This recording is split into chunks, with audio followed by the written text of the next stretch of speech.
everybody, Tyrone the God 3 here, and today I want to talk about a series that doesn't get touched on a lot on my channel. I want to say it came out around the same time, or a few years after Pokemon, but I can't do this alone, so I brought a guest with me. Introduce yourself, miss. Hello, I am Natalie. And Natalie is on the Twitter page known as It's Time to Drew, and she will be joining me today as we talk about Yu-Gi-Oh! Yu-Gi-Oh! Is a series that obviously everyone of the 90s should know, or the late 90s, early 2000s should know. It was the cousin anime to Pokemon around the time that it came out on the Kids WB. Or in fact, let's go into that. How did you get introduced into Yu-Gi-Oh, Natalie? Oh yeah, that was definitely it.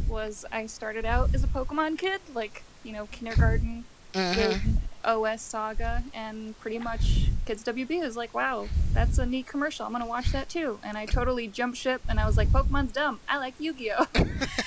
Well, I didn't shift so quickly, but Pokemon still had its tight merchandising grip on me.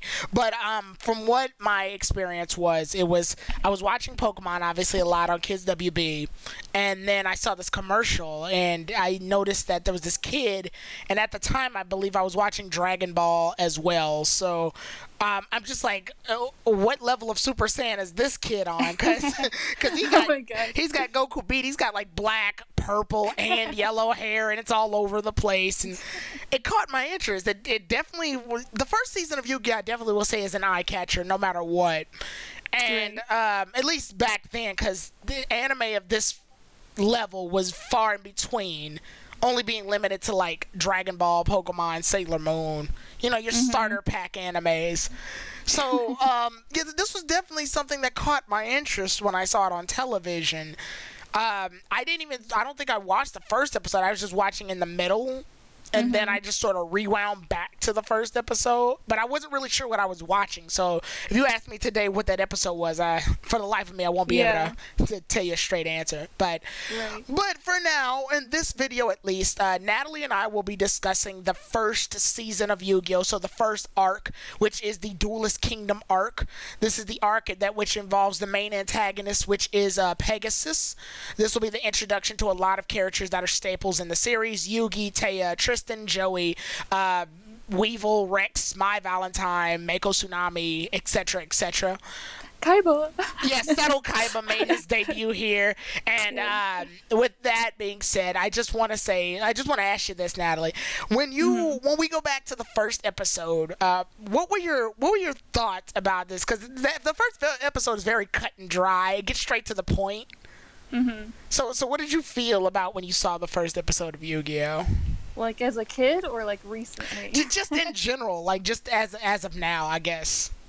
As of now, I mean, well, because I would say first, like going back as a kid, it really is interesting because there's so much that happens in the first episode. Right. Because it's just, let's play card games at school, and ending up in my grandpa's dying. And I have to be, so it's very high stakes, very quick. So I was like, wow, this is cool. But it's like sent his ass to the hospital and shit. Yes. Oh my god. And so it's like as a kid, you're like, wow, this is so cool. But then, like as I'm older, I'm like, damn, this is kind of dumb. Right. But it's like I love Yu-Gi-Oh. Like I say it's dumb, and I do think it is kind of dumb, but it's dumb fun. It's dumb, but it's got a lot of heart to it. It does. So it's a charming dumb, because when I see the first episode, I had so many questions. I'm like, well, why is this rich billionaire? First of all, why is he in a school, and why and why is he so interested in this trading card? Can't he just wait for the next expansion pack? And then I see him like rip the blue eyes and put his Yugi's grandpa down on the ground. And through all of this, that's not even the most ridiculous part. The most ridiculous part is like right before Yugi's about to duel, I think Taya draws the friendship symbol on their hands. And I'm just like, what the fuck am I looking at exactly? It's such a break. It's such a break of immersion into what's going on. Yeah. So, obviously, and that duel too, a lot happens so quickly. It's a lot to absorb. I believe they do explain the rules very vaguely during the first duel. But everything's happening so fast. Like, right. What did you feel about the duel itself? We'll talk about that. Oh, like Yugi versus Kaiba? Yeah, Yugi versus Seto. I mean, yeah, that's the first thing you're introduced to, and it's like this random stadium, and it's like, okay, there's life points, and there's monsters, and there's holograms, but okay, like, there's just so much going on at once. It's a lot coming at you on all cylinders. I mean, of course, like, that's really iconic, and a lot of people know it, because, like, oh, Exodia! The memes. Right, the memes. So. Yeah. I mean, it's good. I mean, it was entertaining though, because it was just it was so different. I think I never got really exposed to trading cards like that except for the Pokemon cards at that time. So to see them like using these cards to fight each other, I did have some like Pokemon like flashbacks, and I think one of my introductions to Yu-Gi-Oh was one of my friends. She had some Yu-Gi-Oh cards. She didn't have a lot, but she let me have like 5 of them. And it was like Shadow Ghoul, Man-Eater Bug, just very weak monsters. But I looked at it and I don't know, it wasn't Pokemon obviously, but I had a Pokemon like high off of it. Just the idea of having monsters at the beck and call of your hand is what's most interesting about that. Because I know, like, some people say, like, it's a very transparent, like, marketing anime, which it is, but it also, like, made it really easy as a kid, or even now, to, like, you know, you get really excited, because you're like, I can do that, because I would totally, I mean, gosh, when I was, like, 8 years old, have, like, duels with my friends in elementary school, and it's like, I'm gonna be Yugi, I'm gonna be Kaiba, and then you just sit there and play, and it's like, and you know, it feels really attainable to like, be the characters, because you're just playing the same game. Right, and everybody had like the voice where like it's time to duel. Yeah. And I just loved. I didn't know a lot about voice actors back then because I was just a kid, but I love that. Looking at it now, I love that Dan Green does like this. He has a formula for Yugi that to this day still works, even in like the most recent time where we see it as in Dark Side of Dimensions, which we're gonna talk about at some point. So spoiler, we're gonna talk about that. But I like that Dan Green has that like young Yugi. He'll do like it's all right then, it's time to duel, Kaiba, and then when he turns Yami's like, all right, Kaiba. It's a really nice, but obviously after that, however, the plot obviously thickens. After Yugi beats Kaiba, apparently every executive in Kaiba's company feels as though Kaiba's incompetent because he lost one trading card game. So they're ready to jump ship and join Pegasus and the takeover of a company because Kaiba lost some duel. Oh my god. And Pegasus obviously needs to get Kaiba out the way. So then afterwards he challenges Yugi because Yugi has the Millennium Puzzle. And at this point we learn that the plot is a lot more than just, you know, trading card games. There's ancient Egyptian items known as the Millennium Items. There's 7 of them. Correct me if I'm wrong, Natalie. There's Puzzle Eye, Ring, Rod, Necklace, Scales, Key, and Key. That's it. That's the 7. All right. So there's 7 of them, but I think in this saga we only get introduced to about 3, which is Yugi's Puzzle, Bakura's Ring, Pegasus's Eye. Yeah, and I think Shadi might come in with the key, but Shadi does come in with the key, but I think he comes in like last minute. Right. So we got these 7 items, and obviously Duel Monsters apparently wasn't just limited to the here and now. It actually existed way back in like 5,000 years ago. I think there's like 5,000 in the dub, 3,000 sub, whatever. Years ago. So that happens, and it's all connected, but it's vaguely connected. Like, I will say the build-up is very good. They don't just jump straight into all of this because they know it will be intimidating towards the audience, but obviously they ease into it. I feel like they ease into the whole Egyptian plot. It's still mostly about the card games, but the overall plot obviously unfolds itself later. Yugi goes off to challenge Pegasus in the Duelist Kingdom tournament. Joey is doing the Duelist Kingdom tournament so that he can get the money for Serenity's eyesight, which I think Joey is a really great character in the sense that he's supposed to be like the audience's introduction into card games as a beginner. So well, what do you think of Joey as a person, at least in this arc? In this, I mean, he's very interesting. Like, I find him very entertaining because he's really, he's kind of the comic relief, but he's also like a different type of. I think like Yugi and him are both the protagonist, just different variations, Yeah, Joey would be called a do-tagonist, I believe, at this point. Yeah, right. So it's like he's more like the hot-headed, like underdog kid that's trying to rise up. So it's fun to watch him. I really enjoy Joey in this arc. Yeah, I do believe that he did, like, his development as a character does come very smoothly because he starts off with a deck of nothing but monsters and obviously gets squashed because I believe even Taya beats him at one point. Right, she does. in the first episode. So, so he went from that to being someone who thrashes like Mai and Bones and Bandit Keith, and he works his way up very nicely, by the way. I mean, he does get squashed by Kaiba, but obviously that's because they're doing a thing with that. So I think he was really well done. And then you have your non-duelist characters, Tristan and Taya. Real briefly, we can go over them. What did you think of the supporting cast? I mean, I like the whole cast, even though, of course, it's kind of like a meme where it's like, they don't do anything, they're just cheerleaders. Right. But I think it's kind of refreshing, though, especially when they, like break the fourth wall and they're kind of like, this is dumb. Like, we don't duel. Right. So, it's kind of nice to have characters that are on the sidelines. So it's like, if you're not super into the card game, you still can kind of relate to them. I believe, I was going to say, it brings a level of realism.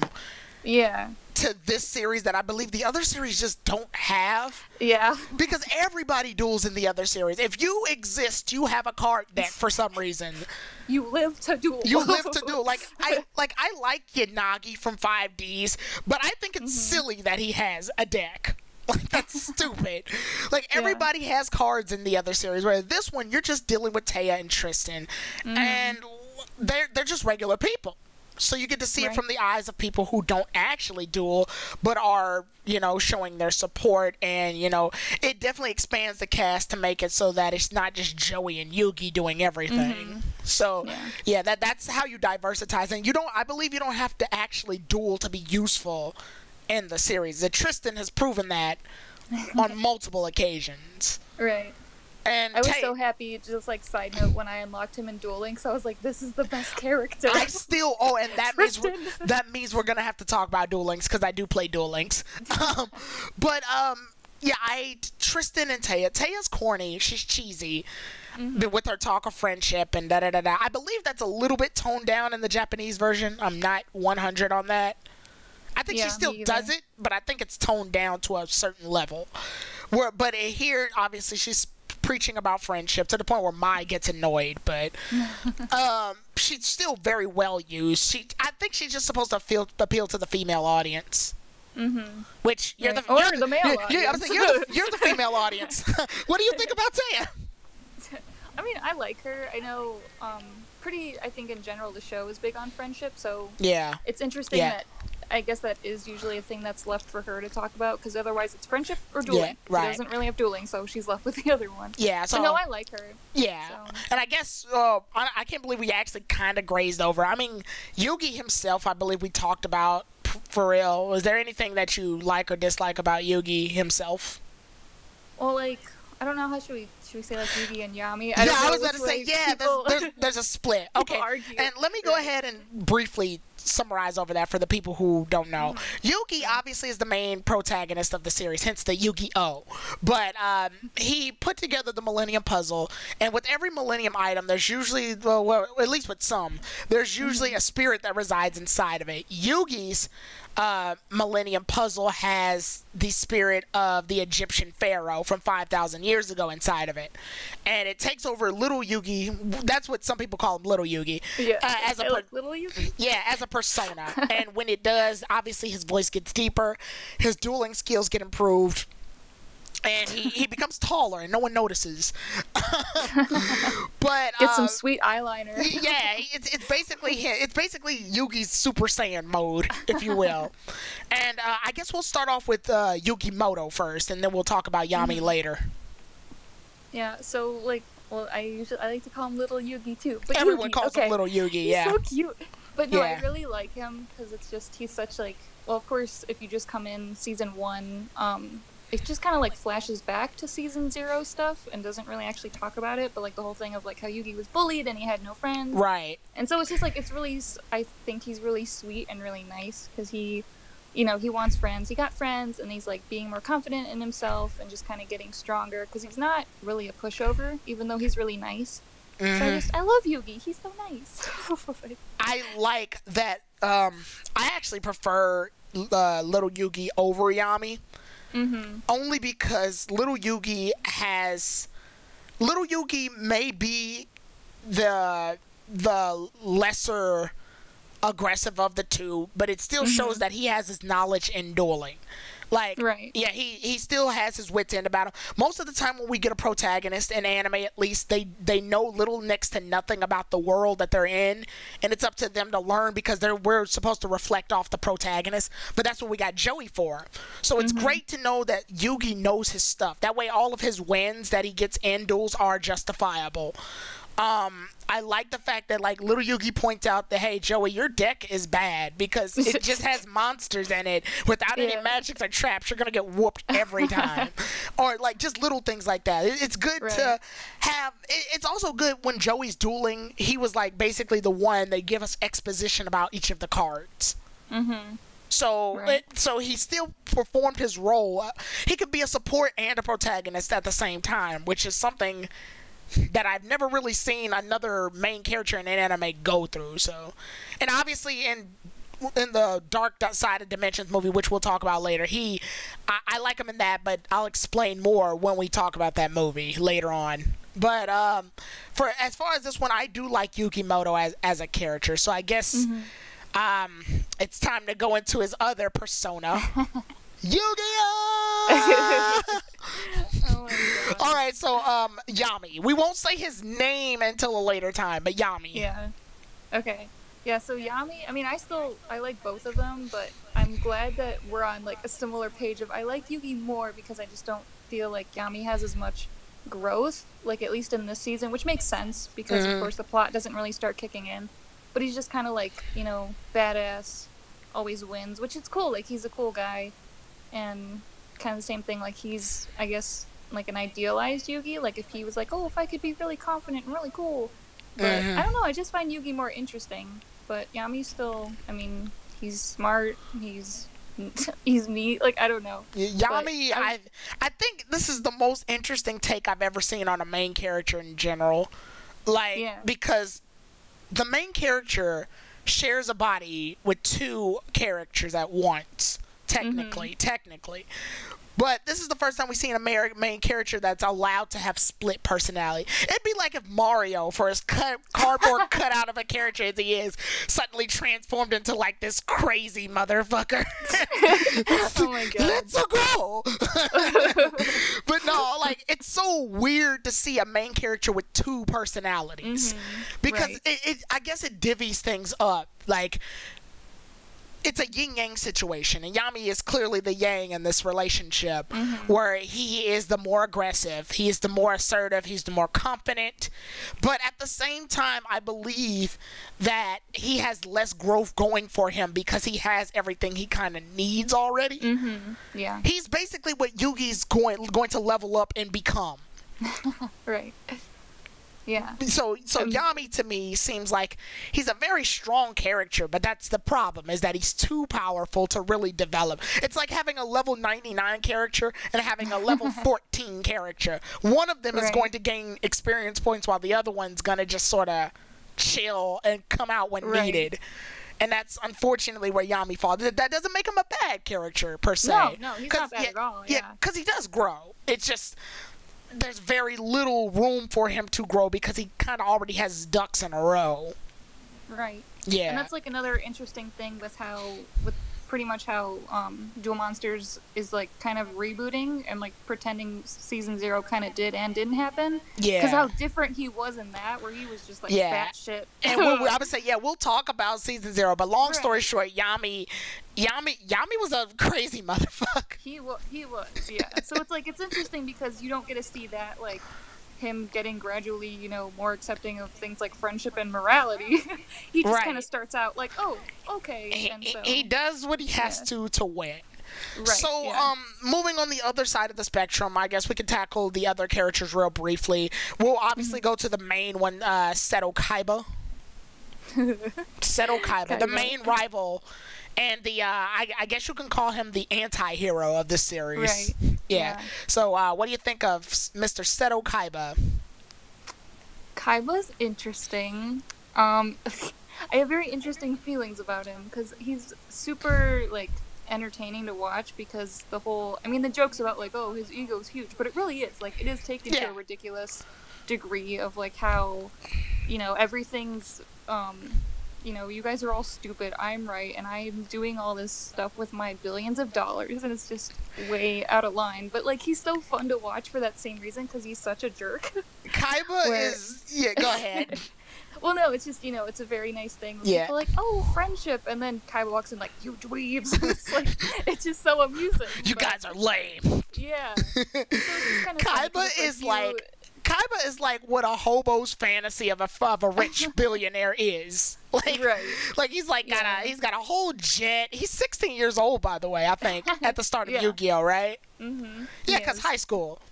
Mm-hmm. So yeah, he's got like a billionaire jet. He's got like all this money, and then like his mindset switches to cards so quickly. Right. So it's like, where at one hand you got this billionaire who's creating technology and, you know, doing all of this computer stuff, and then on the other hand you've got him willing to sell everything for this one trading card. Right. It's just so great to see. He's definitely a cartoon character in the sense that he's a lot. He's a lot to take in if you're not prepared for Kaiba. But I would not have Yugi's rival be anything different though. Mhm. Right. Only because like I feel like there's no other way to come at a trading card anime besides this. Kaiba has the money to literally afford anything he wants.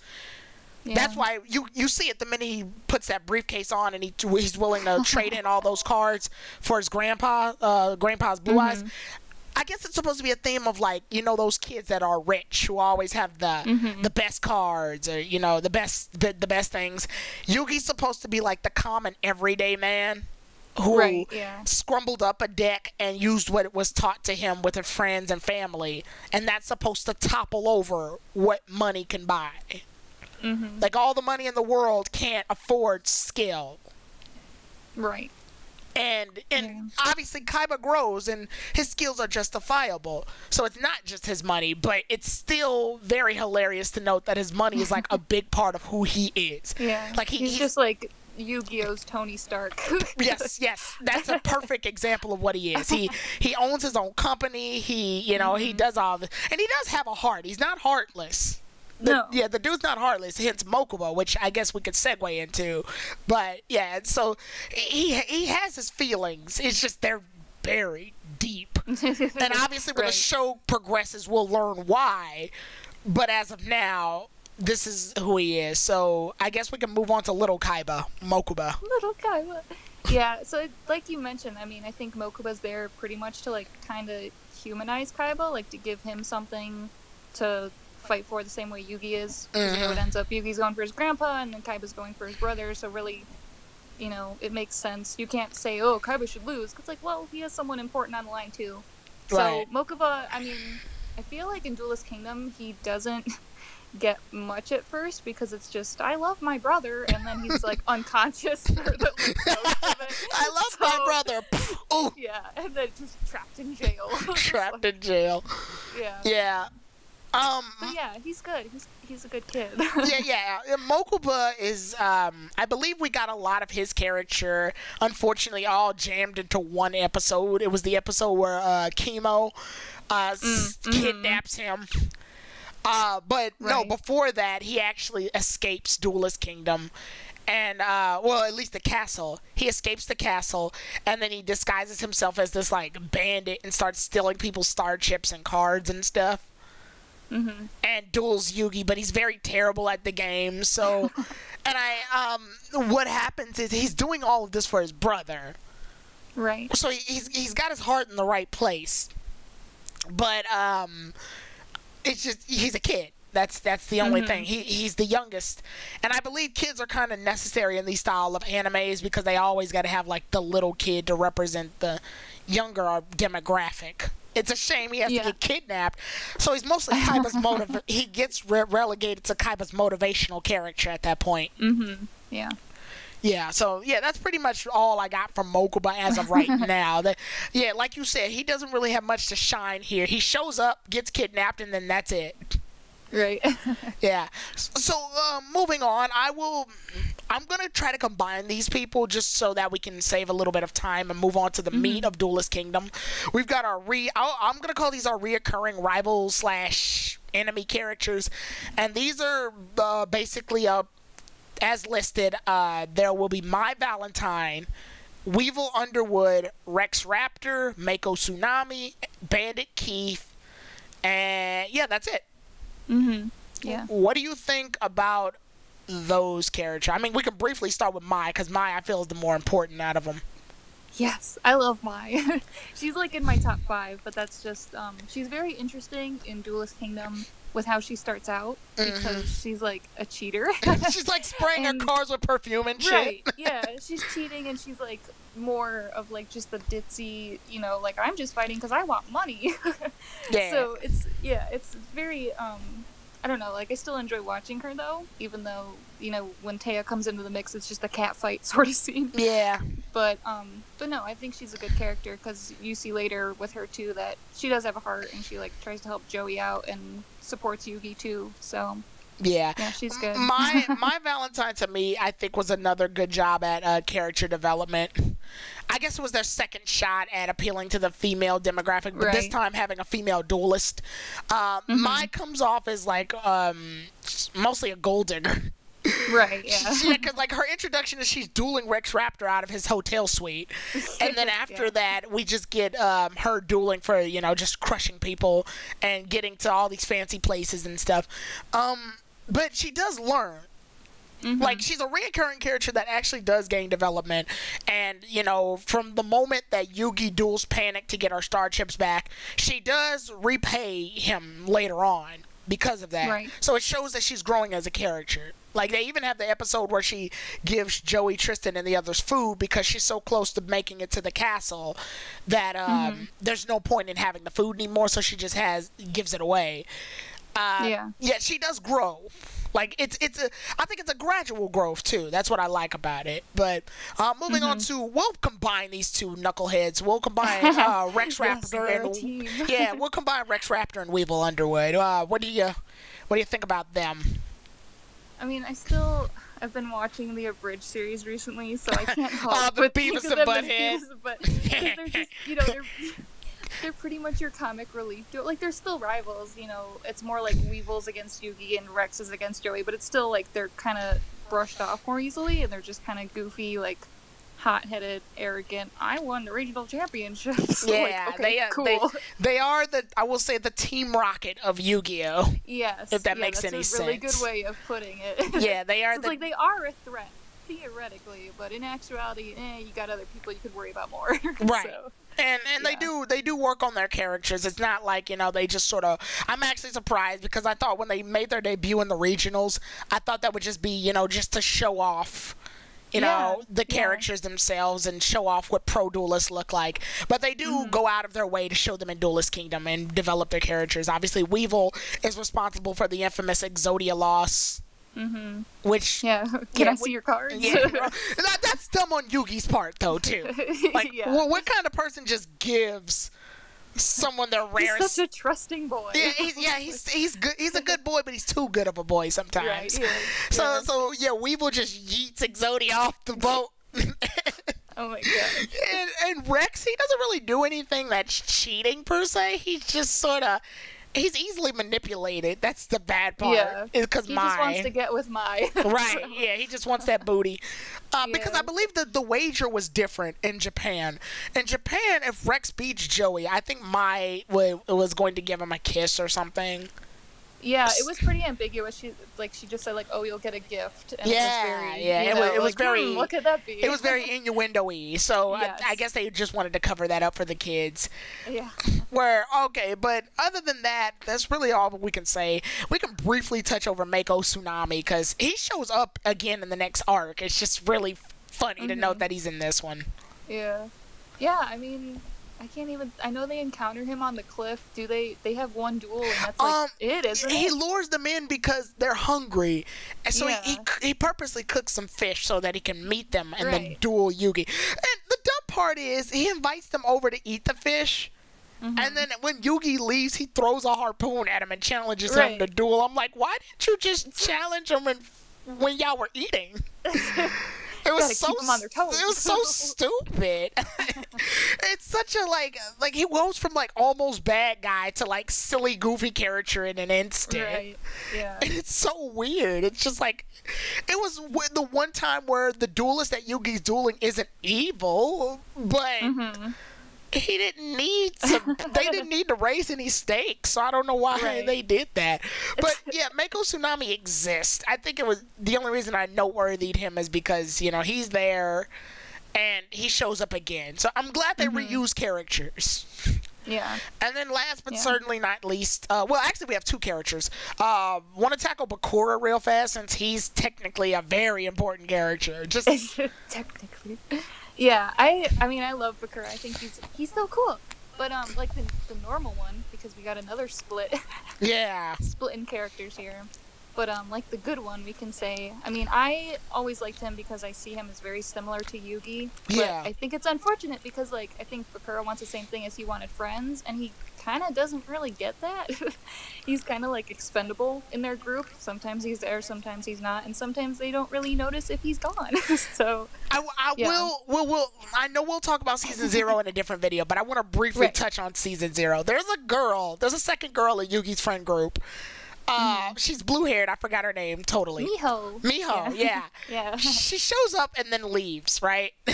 Yeah. And I often feel like Bakura is like the prototype, is like the alpha beta version of that. Like he's there sometimes, but the whole group of Yugi's friends could still exist, unfortunately, without him. Now, obviously, his other side plays a bigger role, but Bakura, he is. I feel like he's like what would happen if the show was about him and rotated around to him. I feel like he's basically what would happen if that were the case. But obviously, he's not Yugi, so he's just sort of there. Like like he shows that he has a good heart. It's just unfortunately his other half takes most of the spotlight, which I will segue into right now. So the great thief Yami Bakura. Right. So he's cool. Like I'm just saying that about everyone. Like they're cool. I love them. But I love especially in the dub, how they also have different voices, and it's funny because Bakura's British, so he's just like instantly more sinister because he's British for some reason. I am evil and British. Yeah, but no, he's cool because his whole like compared to Kaiba and Pegasus, who are really like over the top, showy. Like Bakura's whole thing is just laying low. Well, Yami Bakura's thing is just laying low, and we're gonna slowly do this plan. We're gonna take the whole time to do this. We're gonna take like 500 episodes. Yeah, exactly. So it's kind of nice to have a break. Like he's methodical and kind of like always in the dark. Like you're focused on Kaiba or you're focused on Pegasus. And oh shit, Bakura's back there. Somewhere plotting something. For this arc, at least, I feel he's a great foreshadow villain. Right. Yeah, like he's a sign. He's a sign that there are bigger things to come with the overall plot. But as of right now, that's what we got. And then obviously we have Bandit Keith, which Bandit Keith. What do you what do you think of Bandit Keith? The American character. Yeah. I'm American. Yeah. He's cool actually. Like, I watched some of the dub a couple weeks ago, and it was an episode he was in, and he's very funny. Like, I didn't really notice that before, but just how arrogant and how much of an asshole he is, which is like a separate type of asshole from Kaiba. There's just numerous assholes throughout this show. Right. Yeah. Because this was the original Yu-Gi-Oh, where everybody could afford to be a little asshole-ish. Right. And just how he's such a blatant cheater, and it's just I don't know. It's funny because at some point he's gonna lose, but it's just very funny to watch him try to win. I love that they gave him his own little theme song in the show, like that little guitar riff that. I love the Japanese version where he points the gun at Pegasus, but in the American version, it's just him pointing his finger at him. It's right, so like. The invisible guns. It's so stupid. I mean, he's justifiable in his feats, because he does make it pretty high, and not just the last tournament, but in Duelist Kingdom, he is a pretty good duelist. He just, unfortunately, he is an asshole. Like, he is an asshole through and through. A great representation of America, apparently. Yes. And then we've got our overall antagonist, Maximilian Pegasus. Ooh, kind of boy. Yeah. So, Maximilian Pegasus. I think he's great. I love him. I actually met his voice actor back in September. So that was so that was something interesting, just because, I mean, Pegasus's character, his voice actor did watch the original version before he was like, this is how I'm going to do the voice. He did his research, yeah.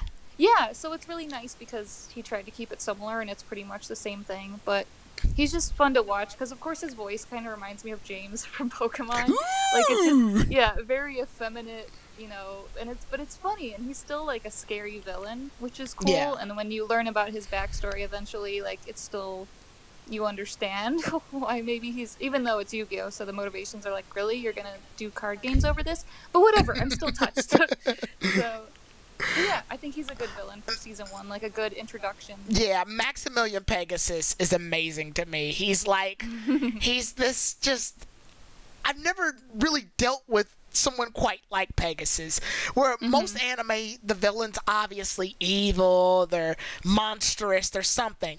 He's the most flamboyant ass motherfucker on the face of the planet, from his wine drinking right down to his frilly clothes, and I love him for it, though, because it's just so different. It's such a breath of fresh air to see, like, this rich, like, preppy dude drinking wine and just being very methodical about everything. I love the fact that his themed deck is just a bunch of cartoons. Yeah, and it's like he'll still kick your ass. Yeah, and he's still just like, I love that the level of, he's so non-threatening, he's threatening, if that makes any sense. Yeah, it does. Because, like, you would never find someone like that to be a real threat, and then he starts taking people's souls and shit.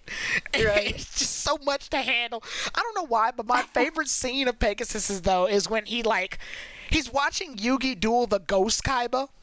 And he's just laughing while drinking wine. He goes, "This is hilariously entertaining. I love reality TV." Like, yes, Pegasus sits in that tea. He's just looming over the shadows too, because he only really duels like twice. Like, he only really duels like 3 times in the arc. But the 3 times he duels, he makes it very clear that he's no one to trifle with. Right. So I do like, and I love how his deck went from, like, just like his personality, it went from playful and cartoony to like this serious, monstrous. Like, you could see it coming out of him when he summons Thousand Eyes Relinquish and stuff. Right. Yeah, because at that point the cartoons are over. It's just time to whoop Yugi's ass.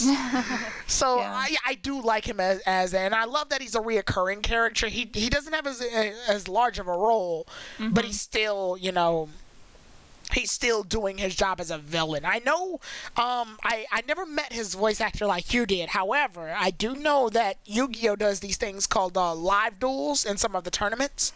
Yeah, I've seen some of them. Yeah, where the voice actors will actually go in and play their characters And the voice actor, he does not lose a beat with with Pegasus. I'm sorry, he does not lose a beat when he does Pegasus. He still stays in character. He's great. So yeah, he's a really great method actor, I'm guessing. But other than that, so we've tackled all of the staple characters in the series. We'll go into the duels, and obviously we're not going to tackle each and every last duel, but we will just go graze over what we think about the duels in general. And the reason I'm saying that is because the Duelist Kingdom has very interesting, for lack of a better word, rules that if you know the game back and forward like we do, you will hyperventilate at the sheer madness of what's going on. So let's try to tackle this. What do you think of the duels that were first introduced in the Duelist Kingdom arc? I mean, looking at it from as a kid, I was like, oh, this is so sweet. But yeah, like you said, after you know the card game, you're like, what?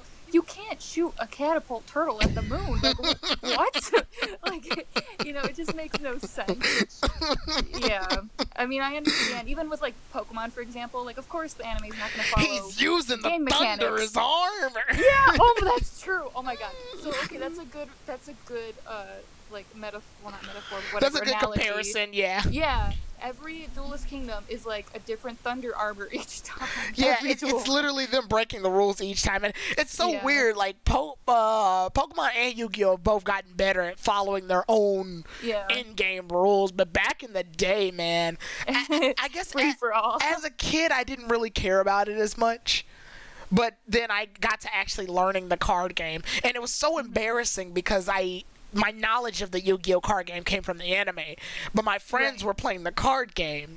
So when I got into playing the card game, I'm just spouting ridiculousness to them. And they're like, what are you talking about? First of all, there's 8,000 life points. Yeah. I'm like, that's like 80 episodes. I was going to say, they're long enough. We don't need 8,000. You mean to tell me if I don't play Monster Multiply, there won't be a bunch of Karibos everywhere? There'll just be like 3?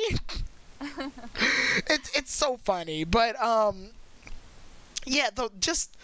the rules of Duelist Kingdom were hilarious, and if you actually look on the wiki page, there is a set list of what the rules are, but I'll go over some briefly. You have 2,000 life points, and I'm guessing they did that just to fill in, the 24-minute time slot. Right. Yeah. Otherwise, we'd be dueling for days. Yeah. Each duelist has to earn 10 star chips. And I believe Yugi and Joey start off with 1 instead of the 2 that they were supposed to get, because Yugi gives Joey one of his star chips, right, as a passage to get into Duelist Kingdom. Obviously, if you don't have any star chips left, you're disqualified. You're taken off the island. Monsters get a field bonus based on the area, the terrain. On the terrain. Which I like that concept, but they already made field cards for that, so. What they do at that point is, if the monster steps on the field, they get a weird amount of attack point boost. Like some of these attack points and defense points get so weird in season 1. Like I saw a monster that had like 1955. Like, excuse me? We need easy math here. Well, right, like how does that work? But I know. Also, there was some really ridiculous. What's the most ridiculous rule you've seen in these duels, or at least the most weird thing to happen in one of the duels? I mean, that's what I always think about the catapult turtle, like that you can attack magic cards or whatever's going on. How do you like that, Pegasus? I shot the moon, you idiot! Oh my gosh. Yeah. Oh, with mine, I believe the craziest one is when so Yugi's dueling Panic. The ghost duelist or whatever, or the dark duelist, and so the Castle of Oblivion has a flotation ring that keeps it in the air, and all of his dark monsters are on the bottom field, right? Yugi has used the spell Swords of Revealing Light to reveal the monsters that were hidden in the dark. So, like, obviously he's on his last turn, and the catapult turtle knocks down the flotation ring. So the castle's still floating, though, because of the swords. So the minute Yugi ends his turn, the swords fade away, the castle falls, and lands on all of Panic's monsters, reducing his life points to 0. It's the dumbest fucking thing it's so bad. I've seen in my life. Yeah. It's so stupid. Yeah. And I mean, I think that's because, and it goes on even in the later seasons, that the writers just kind of put themselves in a corner. Yeah. And they got to come up with something real dumb to get themselves out of it. Well, right. And I see the arc after does get a little bit more strict with the rules, but they still break some. Like, there's still going to be some breaking. And that's because main characters need to have plot armor, or else, you know, they're going to lose. Then sometimes you just like you said, you write yourself into a corner. You've given the villain too much of a combo to work off of. I believe, I believe there's some duels. Now, some duels, it has nothing to do with the rules. I believe it's just the character being stupid. Like, I remember Joey duels Kaiba, right? And Kaiba has fused... Yeah, Kaiba fuses Battle Ox and Mystic Horseman together to make the Battle Horseman or whatever. Yeah. And Joey just sort of keeps having monsters attack it, knowing full well they don't have the attack points to even come close to this thing. Like, why? Yeah. Like, why? Yeah. He just summons a bunch of monsters and they all get wiped out one by one. Like, what is your strategy? What are you doing? I mean, he makes up for it when they duel again, but just the ridiculousness of this.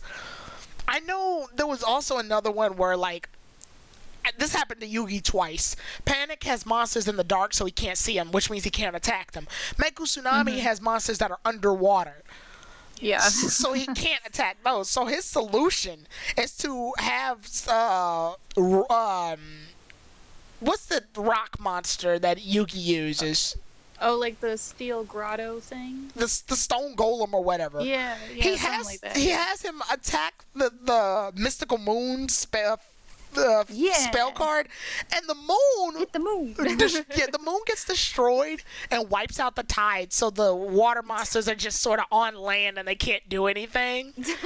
Yeah. And the only reason this is so stupid is because Yuki's the one that played that magic card in the first place. He's the one that played the moon to begin with, which means he did a combo on himself to fix the problem.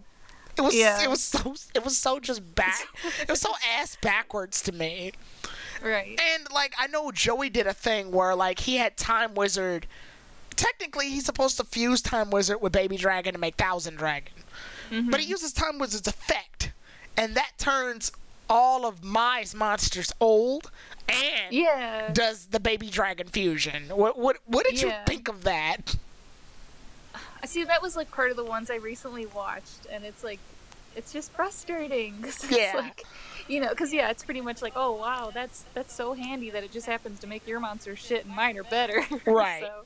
So out of all these ridiculous duels, what would you say your favorite duel was out of all of these, though? Can I say Yugi versus Joey, because we get that sweet dub montage with the music? Oh my goodness. I was gonna say, once the Duelist finally has 10-star chips, the finalists are Yugi, Mai, Joey, Bandit, Keith. They're the ones that finally make it to the end. And Yugi and Joey, I think, are the semifinals, right? Yeah. Yeah. They're the finals, I believe. Yugi dueling Pegasus is technically what?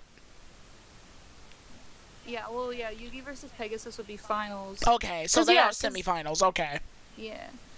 Yeah, that is a good duel. I believe. Well, did you want to keep going into the Yugi versus Joey duel? No, I mean that's good.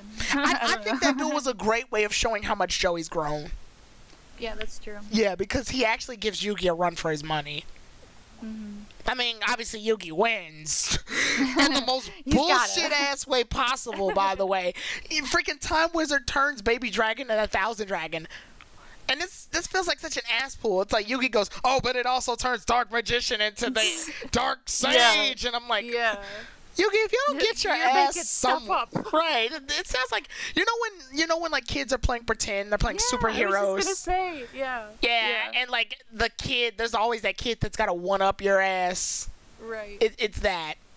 Yeah, my power is infinity. Well, mine's infinity plus 100. Right. Like, oh yeah. It also turns my dark magician into the old dark magician, and I'm like. Right. Get your ass on, Yugi. Like, if you didn't want to lose, you could have just said so. Oh my gosh. My favorite duel, that's a tricky one for me. I want to say my favorite duel out of all of them, I'm going to go ahead and say my favorite duel is Yugi and Yugi versus... Let's see. No, I'm scanning through them all. I'm sorry. Yeah. I'm going to go ahead and give it to Yugi versus Kaiba the second time. Yeah, like when they're on the castle. Like the castle, because it's you get to see a lot of cool stuff. The Blue Eyes Ultimate Dragon makes its grand debut. You get to see the prototype for the Duelist that we see later on in the series. It's just so much at stake too, because Yugi's wagering all his star chips. Kaiba. In the Japan version, Kaiba threatens to jump off and kill himself over a freaking card game. Whereas in the dub version, he's saying the shock from the attack will cause Kaiba to fall back. Like, if you're just like, he might get hurt. He might get hurt. He's gonna die, but he might get hurt. Yeah. It's like, I could seriously injure myself. I would have been like, well, I guess you're going to the ER today, Kaiba. Gonna be there with Grandpa. Right, but so it's so funny. But I like that duel. Yugi loses too, which is a big hit for all of us. And he loses because Kaiba's being a drama queen about it. Right. But he does lose. A loss is a loss nonetheless. So, and it is a really good scene. Like, I might tear up. And afterwards though, there's so much that happens. Like, when Yugi loses, more than just him losing happens. He loses the will to duel, obviously. He has a conflict with his inner self. Right. So he's kind of scared of him. Yeah, because he knows his Yami self will go through whatever means necessary to win. Whereas little Yugi's like, no, we can't hurt people. Killing people is bad. Yugi, that kills people. And then Yami's like, I can take him or leave him. Right. It's not him. But so it's just a struggle in between those two. Like, him losing to Kaiba trickles down everything else. And like I said, we get that debut of Blue Eyes Ultimate Dragon, which back in the day, man, that was something. That was just really cool to see a fusion monster of that caliber. But yeah, I want to say that's my favorite duel out of them. Then obviously there's the finals with Yugi versus Pegasus. Pegasus has a gimmick, and we should have mentioned this earlier. Pegasus has his Millennium Eye, which has the ability to see Yugi's cards, or anyone's cards, when they pick them up. And Yugi's solution to this is to switch back and forth between each persona, so that Pegasus can't see the cards. What did you think of that climax to that? Because it's the final duel of the arc. So I think it's what good, did you and think it of that? pretty much summarizes, because how they get out of it is the whole like friendship thing. Because you know, Pegasus looks into Yugi's mind and he can't see because his friends are blocking the way. Yeah. So like it's corny, but it's also really cute. Right. So, I mean, with the Yugi thing, it's justifiable because, and I've always thought about it like this. Or at least earlier I did. As a kid, I didn't really know, but when I got older, I stopped and thought about it. Yes, Yugi is technically using two people at once in one duel. But the idea is that little Yugi's the one that's doing a lot of the thinking in that too. And I'm guessing Dan Green probably thought that too, because when Yami's dueling, he's the one that's like, I'll play 2 cards and end my turn. But when it jumps to him thinking to his head what to do in the duel, he does use his little Yugi voice. Yeah, he does, Yeah, so it'll be like, I end my turn, and then it cuts to him. It's like, his monsters are in defense mode, which means I'll have to find a way to, like, he has that shift. So both Yugis are participating in the duel. So I like the idea that they can switch in and out at any time. So yeah, that's a pretty good use, and I think it was a great solution to dealing with Kaiba, at least. But afterwards, obviously, Yugi wins. He sets everybody's souls free. Yugi also wins the prize money, and he gives that to Joey. So Joey his character arc does come to at least for this arc, comes to a conclusion. Because he's able to give Serenity the surgery she needs. And that's pretty much it. I mean, things end on a good note with obviously future stuff still lingering because we get the Bakura stuff that leads on to future things. What do you think of this arc and conclusion? Like, what conclusion thoughts do you want to give it? I mean, I think it's really good. It's a good way to start the series because, like how we said, Joey starts off not really knowing much, and then he ends up being really strong, and, Yugi kind of coming to terms with the other spirit inside him. Like, overall, it's really, I think it gives a lot of characters a decent, rounding out, and kind of ends on a good note. So, I like Duelist Kingdom. It's good. Yeah. If you were to give it a number ranking out of the... Oh, number. Yeah, out of 1 out of 10, out of the 5 seasons we'll be reviewing, if you were to give it a number at 1 out of 10, which would you give it? I will give it a 7. A 7? Oh, okay. So what's stopping you from giving it a 10? Like, just mostly I want to know. Just like the bullshit rules. Yeah, it's that. It's just kind of all over the place because it's still, I understand it. It's kind of finding its footing at that point because it's starting as a series. I think the manga technically was made before the card game. Yeah. So I want to say that may be some of the reason behind it. Yeah, because the card game was just a one-off, and they're like, hey, let's make a whole series out of this, so... Yeah, I can see if they're like, shoot, how are we going to do that? Yeah, I'm going to... Well, in conclusion, my closing thoughts, it does a really great job of introducing characters. I think it, out of all the introduction arcs in just any Yu-Gi-Oh! Series, this one does a really comfortable job of me getting used to these characters. Very character heavy. Like, the series focuses on character development before anything else, even the world around it, which I think is really good, considering that while they can't really cusp onto the rules of the card game just yet, the characters are kind of all they got to really go off of right now. And they do a good job. Like, none of these characters I feel like exist for absolutely no reason. Like, even the ones that don't duel are still very prevalent. I could never really watch the series without them. And I do like Yugi's group of friends. They're probably what saves this from being, like, a snooze fest. Because they spite each other. And that's something we don't see a lot in anime nowadays, is, like, friends just teasing each other. Like, nowadays it's like, we're friends because I said we're friends, damn it. Like, and then everybody says everything nice to each other. This one, like, Tristan and Joey are goofing around, they're insulting each other, they're, everybody has great personality traits, and for as 90 and cheesy as they are, which is what they are, it's comfortable. It's definitely something I could watch at any time of the day and be comfortable with. So with that said, my rating for it will be I'm going to give it a 7.5. Yeah, okay. I know I'm being a little methodical right there, but I'm giving it a 7.5 mainly because for just, like, I'm a sucker for character development. So when I see well-written characters, I will attach onto them. And this is coming off a series that technically is coming off season 0, so we don't get as much background on the characters as we're supposed to. But for an introduction arc to an anime, I'm sorry, it was called a cartoon back in our day.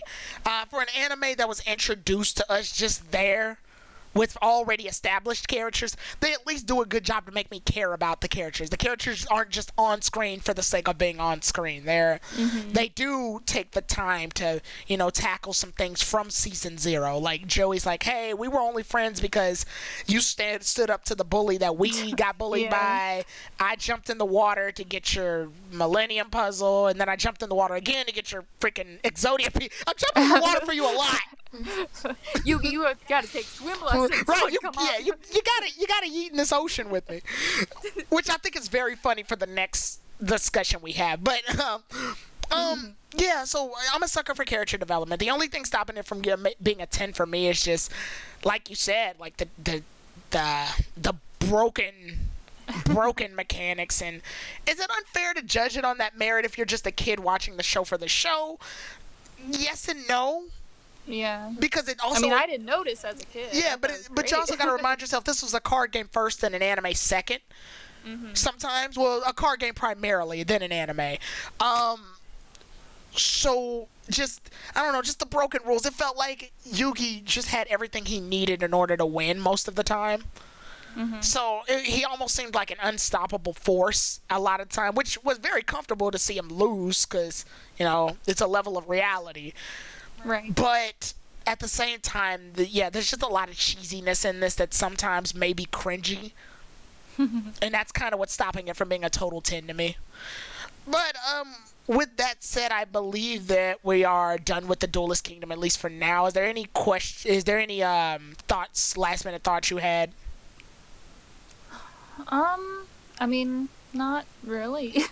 I know. And I know we didn't really tackle this, but I know like we do get some backstory on Pegasus's like wife, Cecilia. Yeah. It's just last minute stuff to make him a justifiable villain, which I think it did a good job. But I also think that was almost too little, too late.